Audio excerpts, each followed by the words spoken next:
Boa tarde. A modo de compensação, eu vou falar para mis amigos macaronésicos en canariolo y entonces el traductor se va a volver loco. Así que mejor lo hago en canario. Espero que me entiendan mis colegas de Madeira, Azores y Cabo Verde. Quería comentarles de entrada que me parece que, aparte de agradecerle al gobierno que nos haya permitido estar por aquí, me parece que es de recibo reconocer el trabajo de entrada que hacen los operarios. Ángel La Caldera jodida, pero el Timanfaya no le va menos. Allí te caes en un llano, no te caes así en un alto, pero como te caigas te rompes todo, ¿sabes? Porque aquello es un disparate, son cristales. Y créanme que el trabajo que hace esta gente es de héroes, ¿no? Y creo que hay que reconocerlo porque son sitios difíciles en donde se requiere a gente muy comprometida y además, como lo que nos acaba de contar el compañero La Gomera, también el Dream Team en el Timanfaya son mayoritariamente mujeres, con un hombre que las acompaña, pero ellas son mayoría mujeres. Hay otras cuadrillas, pero no hay ninguna cuadrilla como esa. Cuando esa cuadrilla entra en un sitio, parece que detrás, cuando terminan, parece que no ha pasado nadie, no hay ni una huella en el territorio, ¿no? Es alucinante, ¿no? Bueno, dicho esto, que me parece justicia, quería decir que nosotros, bueno, somos varios los que hacemos este trabajo. A mí me ha tocado aquí por descarte, el más tonto, y si cometo un error soy yo. No, son mis colegas que lo habrán hecho mal, que han hecho el yo soy infalible. Bueno, el hecho es que nosotros trabajamos con una pequeña consultora que se llama Gabinete de Estudios Ambientales, pero el trabajo que estamos haciendo lo hacemos para Traxa, y Traxa trabaja obviamente para el Parque Nacional de Timanfaya, que es el protagonista de este tema, ¿no? Bueno, yo voy a hablar fundamentalmente de una especie, una sola especie, y no es el rabo gato, ¿eh? La primera propuesta que voy a hacer es que en lugar de hablar todo el tiempo de EEI, especies exóticas invasoras, teniendo en cuenta nuestras problemáticas, deberíamos de tender a hablar de EI, especies invasoras, porque el problema, ya lo han dicho aquí en varias ocasiones varios compañeros, el problema de las nativas trasladadas es un problema caro en nuestros archipiélagos. Esta es una nativa trasladada y representa el principal problema en el Parque Nacional de Timanfaya, y no es la única nativa trasladada que está representando problemas en el Timanfaya y en Lanzarote en general. Bueno, de lo que yo voy a hablar prácticamente lo que intento es poner ahí. Hay puntos como el marco territorial y estas cosas en las que voy a ir muy rápido, solamente intento presentar un contexto para gente que a lo mejor no conoce el parque, no ha situado la isla, para que sepa un poco de lo que estamos hablando. Y hay otras partes en las que voy a entretener un pelín más, intentando no matar del corazón a Carlos, que es la parte relacionada con justificar por qué sabemos que eso es una nativa trasladada, y también en relación con las iniciativas de trabajo que se están desarrollando. Yo creo que una de las cosas que se están exponiendo aquí, que quedan claros, es que erradicar plantas no es solo arrancar plantas. Un programa de erradicación conlleva algo más que arrancar plantas. Si nos dedicamos solo a arrancar plantas, o si nos dedicamos solo a matar bichos, a cazar bichos, no lo estamos haciendo bien. La experiencia que Félix contaba en La Palma, otras muchas, ilustran esto. Lo que en el 97 se hizo en La Palma, los señores que hicieron aquello ya decían que si aquello no se continuaba, aquello no servía de nada, y está publicado, ¿no? Bueno, el parque se declara en el año 74, se reclasifica en el año 81, hay un plan rector que viene de los años 90, ahí les manda un poco una serie de datos sobre superficie y tal. El parque está en la isla de Lanzarote, que pertenece a las islas orientales, a las islas llanas. Cabo Verde sería similar a Mayo, Boavista, ¿no? Estaríamos hablando de ese tipo de islas, ¿no? De islas. Este parque nació para atesorar los terrenos afectados por las erupciones históricas de los siglos XVII y XVIII, y alrededor de este parque también hay otros espacios naturales protegidos, particularmente el Parque Natural de los Volcanes, juntos Parque Nacional de Timanfaya, Parque Natural de los Volcanes. Casi tienen toda la zona afectada por esas erupciones históricas, casi todas, no todas, ¿no? Por lo tanto, vamos a ver que el parque está caracterizado por unos paisajes básicamente geológicos, ¿no? Aunque, así todo, tenemos vida en el parque de Timanfaya, aunque hasta ahora no era muy patente, con la vinagrera es más patente, pero hay vida en el Parque Nacional de Timanfaya, mayoritariamente hay muchos briófitos, hay muchos líquenes, claro, la superficie mayoritariamente está cubierta por este tipo de plantas. Plantas superiores hay, pero la cobertura que tienen en el parque es muy baja, además cubren fundamentalmente los espacios que son paisajes tradicionales, donde el hombre intervenía, por ejemplo, cultivando higueras, cultivando una parra o cultivando una tunera. Ahí tenemos más plantas superiores en los conos volcánicos, porque son más fáciles de colonizar, pero la lava, propiamente dicha, es difícil. Ahí detrás, ahí debajo tienen una mata muy curiosa en el parque, que además la gente que no conoce el parque dice, bueno, pero esto no es de aquí, ¿no? Porque es un junco, un sitio que es aparentemente muy seco, pero tiene afloramientos de agua, y esta planta aparece definiendo líneas de afloramiento de agua, ¿no?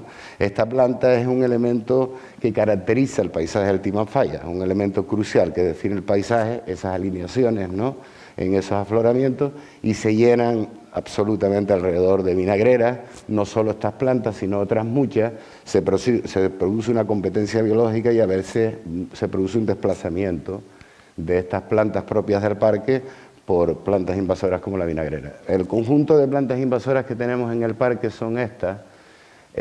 Rumes lunaria es la planta más importante en el parque, pero representa la prioridad número 2. En el año 2017, nosotros para la Reserva de la Biosfera hicimos un trabajo para determinar cuál era la situación de la flora invasora en la isla, en el conjunto de la isla, y elaboramos un top 20, en este caso, y dentro de este top 20, la Rumes lunaria tiene el número 2, el número 1 es el rabogato, y hay otras, aquí aparecen otras especies. Yo quisiera destacar particularmente, por ejemplo, Salvia canariensis. Salvia canariensis es una planta, en teoría, propia de este lado del archipiélago, también está en otras islas, pero bueno, esta planta, en teoría, según dice el biota, no es una planta de Lanzarote, sería una nativa trasladada. Hay gente que lo discute dentro de los botánicos, hay gente que lo discute, pero en principio parece ser que es una nativa trasladada. Sin embargo, en Lanzarote esta planta no está generando ningún problema. Es una planta que aparece con individuos escasos, siempre vinculados a zonas próximas a áreas jardinadas. Esto es uno de los datos que parece apuntar a que puede ser una nativa trasladada, ¿no? Pero bueno, no representa un problema. Sin embargo, hasta el momento, ¿no? Sin embargo, esto que está aquí debajo, que es la magarza de Tenerife, eso sí que representa un problema. Eso ya está en la Jeria, está muy próximo al parque, y como eso entra en el parque, pues puede convertirse en otra plaga como la vinagrera. Esto representa un problema gravísimo, ¿no?, al que hay que ir. Lo tenemos en la parte baja de la curva, hay que ir a por él, pero claro, esto está fuera del parque. Estas son las cosas que los directores de los parques dicen que ellos no pueden proteger el parque solo desde dentro, hay que actuar también fuera, ¿no? Pues esta es una evidencia de este tema, ¿no? Bueno, los paisajes del Timanfaya, por tanto, son paisajes volcánicos, de un volcanismo reciente, un paisaje geológico, en donde el protagonismo vegetal es escaso. Es decir, es un paisaje básicamente mineral. Cuando nosotros cuando paseamos por el Timanfaya y lo que vemos es un paisaje verde, de matorrales verdes, eso no responde al paisaje original del Timanfaya, es otro paisaje.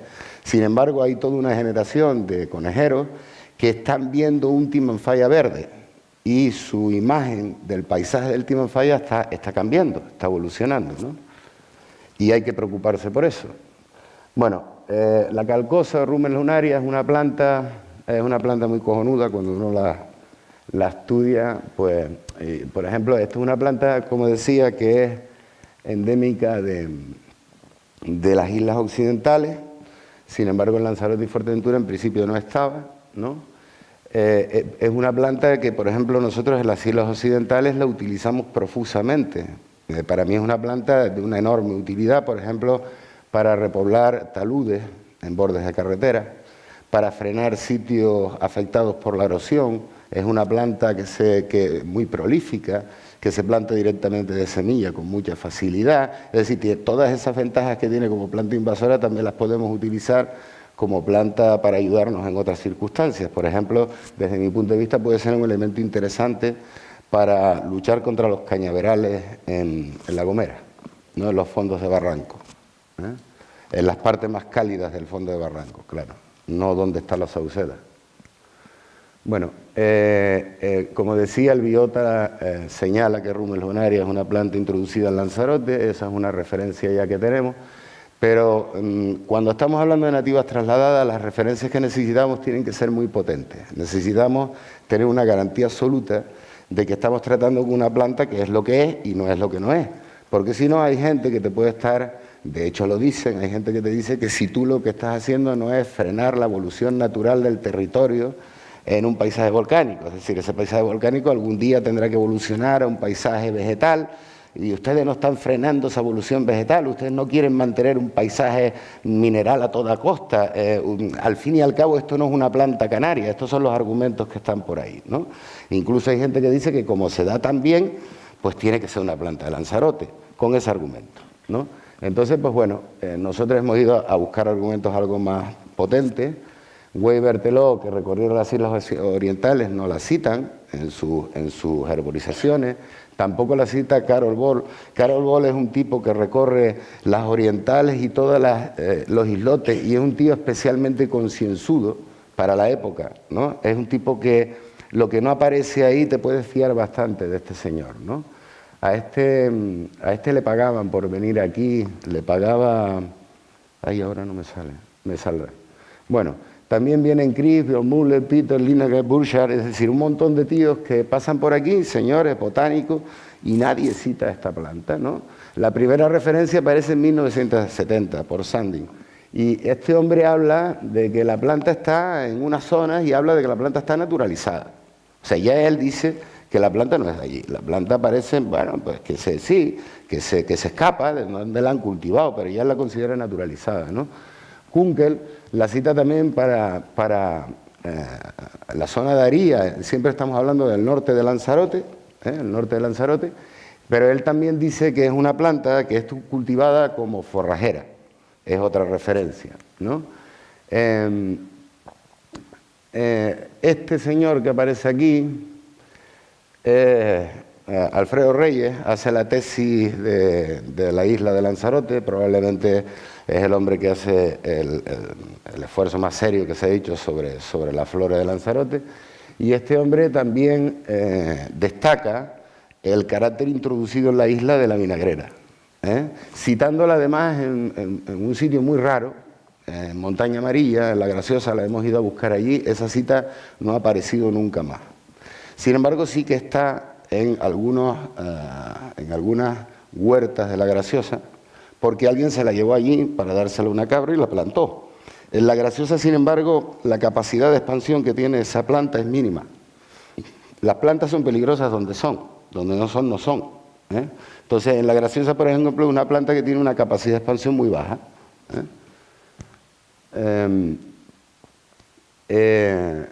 Villepré publica un trabajo en el que habla de Pelargonium capitatum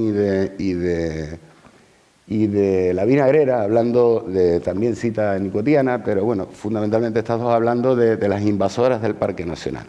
Y él señala que, bueno, que esta planta, hasta el año 87, él dice que en el año 87 se detectan, no es suya la cita, se detectan 3 plantas en la carretera que atraviesa el parque entre la zona de entrada para hacer la ruta de los volcanes, que se llama Altaro, y el echadero de los camellos, que es donde se echan los camellos, ¿no? Para darse la vueltita por allí, ¿no? Entonces, ahí dice que habían 3 plantas. Yo, con toda mi humildad, no me lo creo. Si tú ves 3 plantas grandes, es que por ahí tienen que haber un montón de ellas, ¿no? 3 plantas grandes solas no hay, ¿me entiendes? Entonces, cuando ellos vieron esto, ya tenía que haber más plantas por ahí. La gente del parque dice que después del delta, la planta esta apareció de una manera abrumadora por el parque. De repente se llenó el parque de plantas, ¿no? Esta planta estaba en el norte de la isla. Estaba en el norte de la isla porque allí la llevaron En el estudio de hierbas de Lanzarote, por ejemplo, de Jaime Gil, ¿no?, otro monstruo, resulta que este hombre habla con la gente de los campos, le gusta mucho hablar con los magos, con la gente de la tierra, y empieza a intentar sacar información de la gente y se da cuenta de que se han traído calcosas. Bueno, en Lanzarote el nombre que recibe la planta por los más viejos del lugar es calcosa, no es vinagrera, lo que te enseña ya de dónde venían las plantas venían del Hierro, que es donde se llama calcosa, pero también las traían de Gran Canaria y también hay citas de que las traían de La Gomera. De hecho, no voy a decir quién es, pero sabemos incluso el señor que las traía. Y además su familia hoy está vinculada a la conservación, ¿no? O sea que... Y por último, nuestro compañero Ricardo Mesa, que estáis debajo, en 2009, y recuperando una serie de apuntes personales de Perdomo, señala que hay un señor, que no es del que yo estaba hablando, es otro, Nicolás Martín, que era un señor que comerciaba con ultramarinos y que trajo muchos sacos en los años 40 de plantas provenientes del Hierro y de otros sitios, ¿no? Bueno, la vinagrera, fundamentalmente en Lanzarote, después de toda esta época en la que se introduce por ahí arriba y permanece aquí arriba durante un periodo de aproximadamente casi 40 años. Casi 40 años aquí. ¿Por qué? Porque esto que ustedes ven aquí, lo ven ahí, eso que se ve ahí, eso es un río de arena. Y ahí a la bicha no le gusta. Eso no le gusta. A ella le gusta esto de aquí. Esto es el Malpaís de la Corona, ¿no? Esto le gusta. Los terrenos aquí alrededor de Aría, de Magues, todo esto le gusta, ¿no? Y esto le encanta, ¿no? ¿Sabes? Pero esto no. Entonces, ¿cuál es la estrategia? En el caso de esta planta, la estrategia de éxito, ¿cuál sería? Tenemos que llevar la planta de aquí para atrás. Porque además una planta, en conexión con lo que decía nuestro colega Jacques, que fue traída con un valor forrajero y que ahora mismo tú coges a varios ganaderos de Lanzarote y le quitas esta planta, vas a tener un problema, porque no les gusta. Además una planta que en el Malpaís de la Corona no causa ningún problema a la conservación de manera aparente, ninguno. Y paisajísticamente tampoco, no altera el Malpaís de la Corona, porque el Malpaís de la Corona es un Malpaís muy verde, y tú le estás metiendo un componente más que es típico de esos ambientes, no causa ninguna distorsión. Sin embargo, aquí debajo, sí, porque cambia un paisaje mineral por un paisaje vegetal. Bueno, básicamente el biota nos dice que hay un gran núcleo aquí en el norte de la isla, que es el núcleo original, otro gran núcleo en el parque y un núcleo más pequeño por encima de arrecife, ¿no? Estos son datos que tomamos nosotros en el trabajo que les digo para la Reserva de la Biosfera el año pasado. Las chinchetas representan muchos puntos. Bueno, hay una distribución un poco más amplia de lo que señala el biota, Estos son mapas que se hicieron en su momento. Esto es un mapa predictivo muy interesante porque aquí lo que hicimos fue proyectar una serie de características del territorio y intentamos señalar qué espacios son los que eran más plausibles encontrar vinagreras, donde les gusta más y aquellos que les gusta menos. Y entonces en virtud de eso con un sí pintamos. Y entonces lo que sale más o menos es clavado. Lo que pasa es que aparecen, por ejemplo, estos conos que están por aquí, estos islotes, en donde aparece una densidad teóricamente alta, esperada, y sí, tienes una densidad esperada alta de matorral, pero en este caso son tabaibales, porque son espacios de terrenos antiguos, no son terrenos del Timanfaya, sino que son islotes que fueron rodeados, y entonces ahí lo que te aparece es tabaibal, no te aparece la vinagrera. Pero quitando esto, fíjense aquí, el mapa real se parece bastante, ¿no?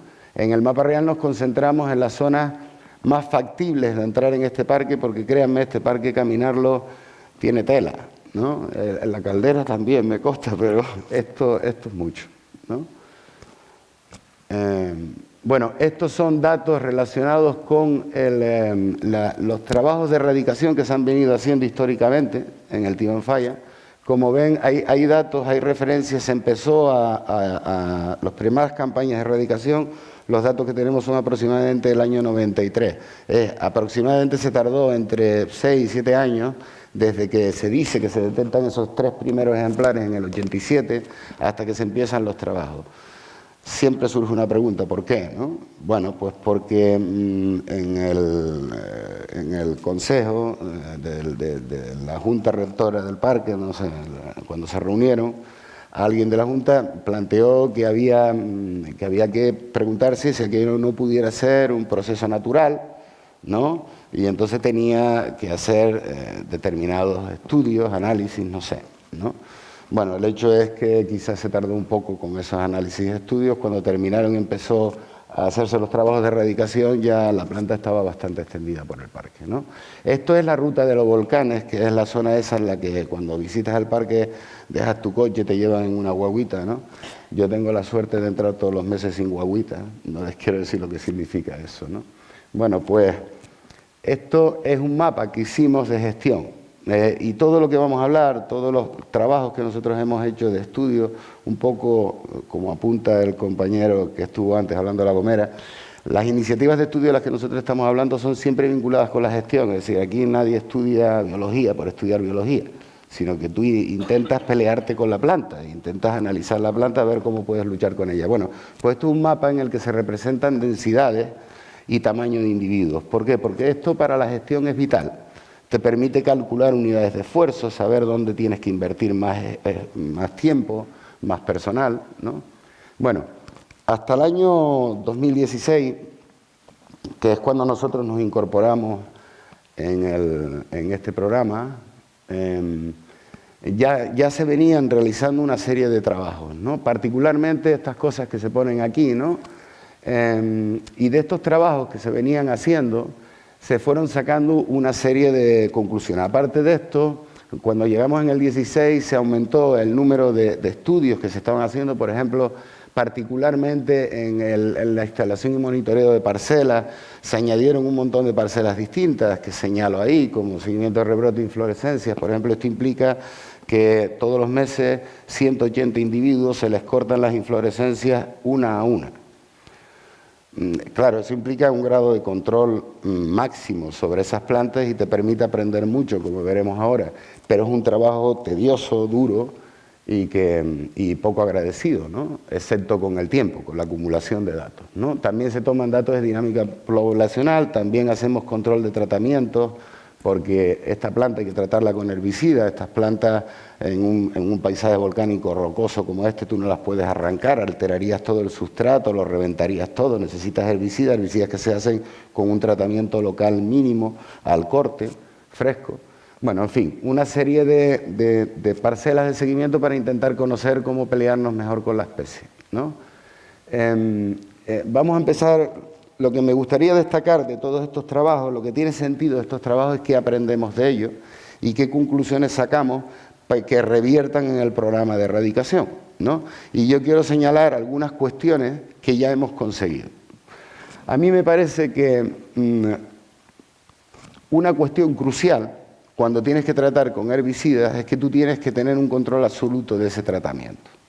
Y para eso tú no puedes trabajar con las referencias que te den quien sea. Tú tienes que adaptar aquello a tus circunstancias particulares, ¿no?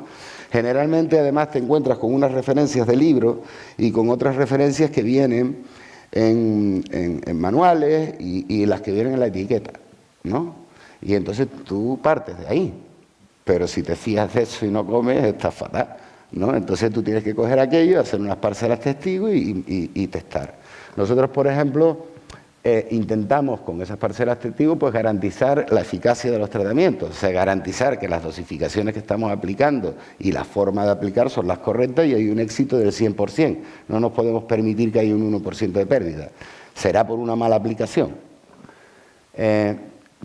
Necesitamos garantizar que la dosificación que estamos dando es la mínima posible, que de ahí para abajo no podemos trabajar, pero de ahí para arriba tampoco es necesario. Necesitamos reducir los riesgos, tanto ambientales como sanitarios, para el personal.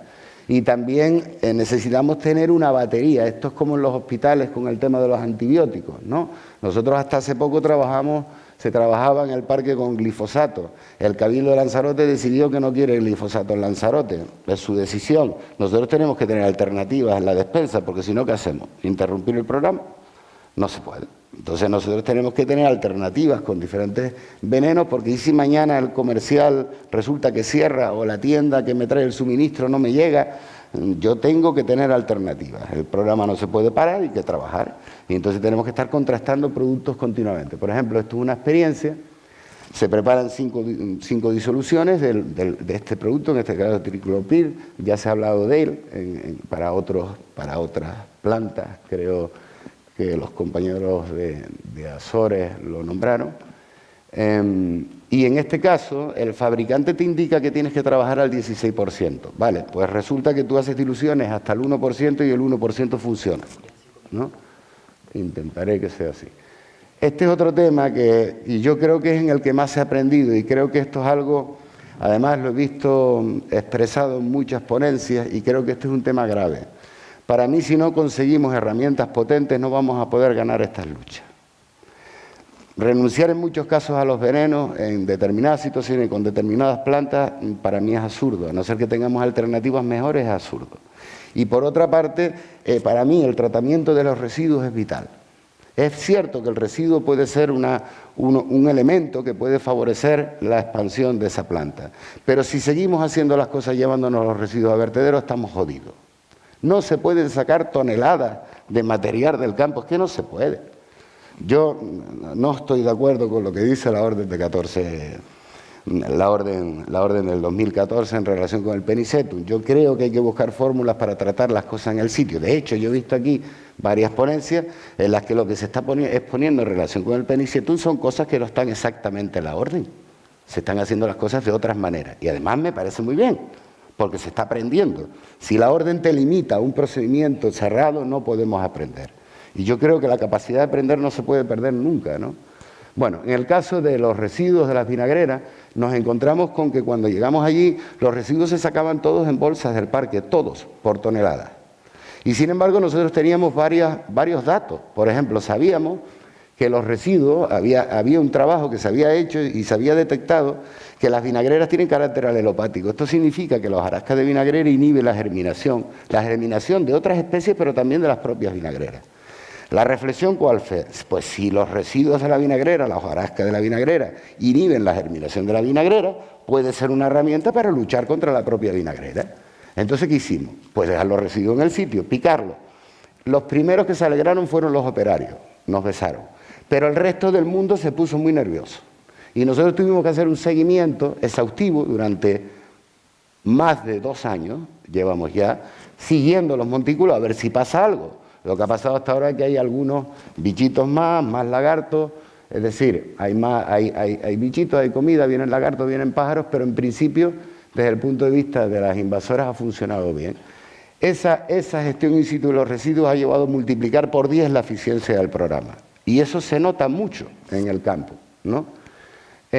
Por otra parte, al parque lo han premiado desde el punto de vista de la gestión ambiental porque el volumen de residuos ha disminuido drásticamente en el parque, ¿no?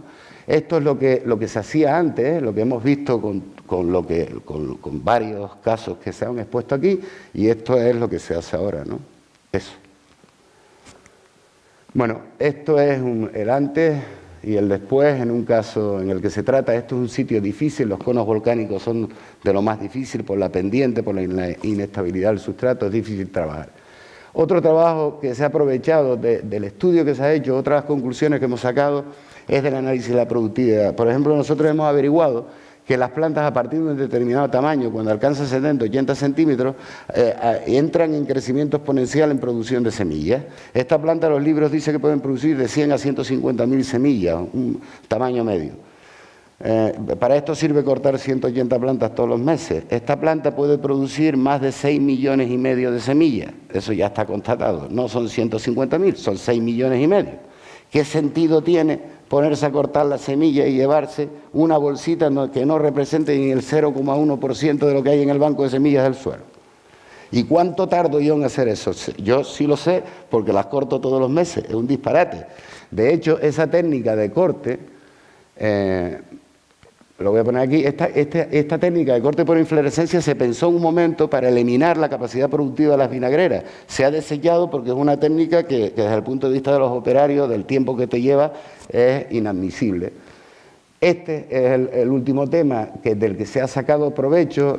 Se han empezado a seguir las plagas y hemos tenido una suerte enorme. Detectamos una plaga que entra por el norte de la isla, De hecho, vimos una mancha de varios kilómetros cuadrados y creímos que era un terreno que había sido fumigado. Empezamos a analizar aquello y vimos que era una seca, es decir, un ataque por lo que se ve de varios hongos, y a partir de ahí detectamos la entrada de la plaga en el Parque Nacional. A partir de ahí se ha cambiado el protocolo de gestión del plan de erradicación, porque la plaga está avanzando a un nivel que nos permite llevar los trabajos a donde nos interesa. ¿Qué estamos maximizando? Por ejemplo, queremos recuperar el paisaje que lleva la gente, entonces estamos limpiando los bordes de carretera y el borde de la ruta. Sin embargo, las laderas de los conos y los sitios más alejados no necesitamos intervenir porque la plaga está acabando con ella sola.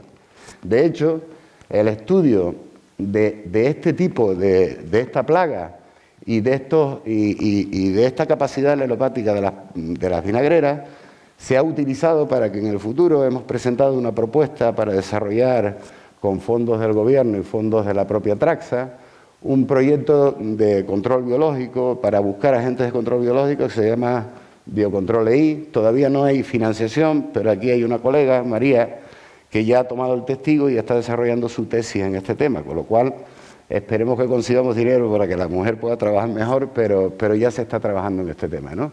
Lo que se pretende con este proyecto Biocontrol EI, estas son algunas de las síntomas que muestra la plaga. Lo que se pretende es, por una parte, es trabajar en los temas de germinación. Por ejemplo, nosotros este año con el frío hemos notado que la germinación ha disminuido mucho, ¿no? No entendemos por qué si yo hago una maceta con vinagrera resulta que me sale el 90% de las plantas en el mismo picón y cuando voy allí al campo veo tan poca planta germinada. ¿Por qué? ¿Por qué eso es así? Si es una planta que germina perfectamente, ¿por qué en el parque no está germinando? No lo sabemos. Este año puede ser que sea por el frío, pero en general la germinación es muy baja. Eso hay que estudiarlo, ¿no? Por ejemplo, también hemos trabajado produciendo macerados. Hemos cogido la hojarasca de la vinagrera, hemos producido una especie de dilución en agua, una especie de infusión en frío, ¿no? Además, también hemos hecho infusiones en las que le hemos echado otras plantas alelopáticas, como por ejemplo los pinos, las acacias, los eucaliptos. Hemos hecho diferentes líquidos y después en casa, en plan más o menos, pues nos hemos hecho unas pruebas y hemos visto que estos líquidos, estos macerados, nos ayudan a inhibir la germinación de las invasoras. Es más, hemos probado con la vinagrera, se da de miedo, pero es que hemos probado con el rabogato y también inhibe la capacidad de inhibición del rabogato. Con lo cual, entendemos que esto es una línea de trabajo que se debe desarrollar, ¿no? Otra es lo que le decía, el cartografiado mediante drones. Si nosotros al final tenemos unos productos para aplicar, no podemos en un sitio como este ir planta a planta. Necesitamos algo que nos permita aplicar de manera más rápida, ¿no? Pues se utilizan los drones. Ya terminé. Estos son los agentes de biocontrol. Tenemos por una parte el hongo que les decía antes que está causando la seca, pero también las cabras y las ovejas pueden ser un buen agente de biocontrol. Las cabras y las ovejas, por ejemplo, ahí esta planta es una planta con aprovechamiento ganadero y lo que dicen las publicaciones es que cuando el ganadero se las llevaba para cultivarla le decía, cuando usted pase la cabra 3 veces, tiene que cortarla del tocón porque si no la planta se agota. Vale, eso interpretado en términos de invasoras, ¿qué significa? Tengo que pasar las cabras 3 o 4 veces para agotar la planta. Pues puede ser una técnica, ¿no? ¿Qué hemos hecho hasta ahora? Hemos alimentado a las cabras con los frutos fuera del Parque Nacional, cabras estabuladas, hemos plantado las cacas de las cabras y de las ovejas. En principio el nivel de germinación es bajísimo, es decir, al menos el paso por el tracto intestinal no favorece la germinación y ahora lo que queremos es hacer experiencias de campo fuera del Parque Nacional para después valorar el poderlo entrar, ¿no? Bueno, al final lo que quiero decir es que en este caso al menos el estudio y seguimiento continuado viene aportando herramientas útiles para el programa de control. Lo que decía al comienzo, ¿no? Erradicar no significa solo arrancar plantas, ¿no? Quería, para terminar, dar alguna referencia mínima en relación con los temas de participación ciudadana. La participación ciudadana en Lanzarote es difícil porque la percepción social, el contexto social de Lanzarote es muy jodido, ¿no? Por varias razones.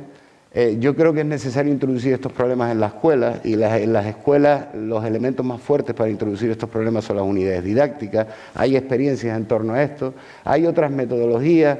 Nosotros hemos aplicado estas metodologías en proyectos live como los que pongo ahí, ¿no? En donde se han aplicado metodologías para abordar la variable social del problema, no la variable biológica, porque hay una variable social y una variable biológica. Yo creo que para abordar estos problemas se necesitan planificaciones serias, existen metodologías, han sido contrastadas, se han utilizado, ¿no? Por ejemplo, nosotros hemos contrastado con el gato para las islas macaronésicas y con el lagarto gigante de La Gomera, y creo además que en todo esto tenemos que intentar dar información y formación, porque si no los resultados pueden ser contraproducentes. Miren, ya para terminar, aquí tienen un margen de una carretera limpio, como se suele trabajar en Lanzarote.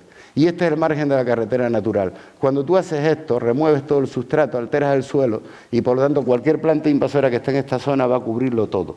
Sin embargo, si tú coges y desbrozas solo, no mueves el suelo, esa alteración del suelo no se produce, es un cambio de pautas de trabajo. Pero es dificilísimo transmitir esto, ¿no? Para esto, ¿qué hacen falta? Pues herramientas de formación. Yo les sugiero esta página del gobierno. Nos estamos dando publicidad, esto también lo llevamos nosotros, pero aquí hay unos cuantos cursos, uno de ellos, por ejemplo, para el manejo de animales exóticos y ahora recientemente, con los últimos cursos que ha pagado la consejería, vamos a colgar uno relacionado con el manejo de la flora exótica, ¿no? Ya está, ya he terminado. Solamente mostrarles este paisaje que es el propio del Timanfaya y no un paisaje verde, ¿no? Los dejo con eso. Muchas gracias.